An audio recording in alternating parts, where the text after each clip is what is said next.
વાવ થરાદ આ નામ હવે માત્ર વિસ્તાર નથી, આ નામ હવે એક નવી ઓળખ છે.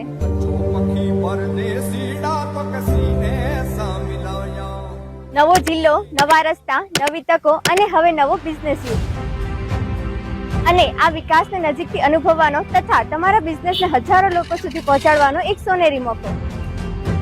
3 દિવસનો એક ભવ્ય વેપાર મેળો જ્યાં રોજના હજારો લોકો તમારી પ્રોડક્ટ, સર્વિસ અને બ્રાન્ડ સાથે સીધી મુલાકાત કરશે. ગયા વર્ષે જેમણે સ્ટોલ લીધો હતો તેમણે ગયા વર્ષે સ્ટોલ અમારું બુક હતું, સારો એવો સેલિંગનો વધારો મળ્યો એટલે અમે આ વર્ષે પણ બુક કરાવ્યું. અહીં સ્ટોલ રાખવાથી હજારો નવા ગ્રાહકોથી સંપર્ક મળે છે. લાસ્ટ યર પણ મેં બિઝનેસ એક્સપોમાં પાર્ટિસિપેટ કરી હતી, સારી ઇન્ક્વાયરીઓ પણ મળી હતી. એના કારણે અમને વેપારની અંદર ઘણો બધો ફાયદો થયો છે. આ નવો બિઝનેસ એક્સપો થઈ રહ્યો છે, કે આમાં પાર્ટિસિપેટ કરવી અને પોતાનો સ્ટોલ બુક કરાવવો. આ માત્ર એક મેળો નથી, તમારા બિઝનેસનું ભવિષ્ય છે. તો હવે વિચારશો નહીં, આવી તક રોજ નથી આવતી. તો આજે જ તમારો સ્ટોલ બુક કરો અને વાવ થરાદના વિકાસમાં તમારો બિઝનેસ સામેલ કરો. સ્ક્રીન પર આપેલા નંબર પર કોન્ટેક્ટ કરો.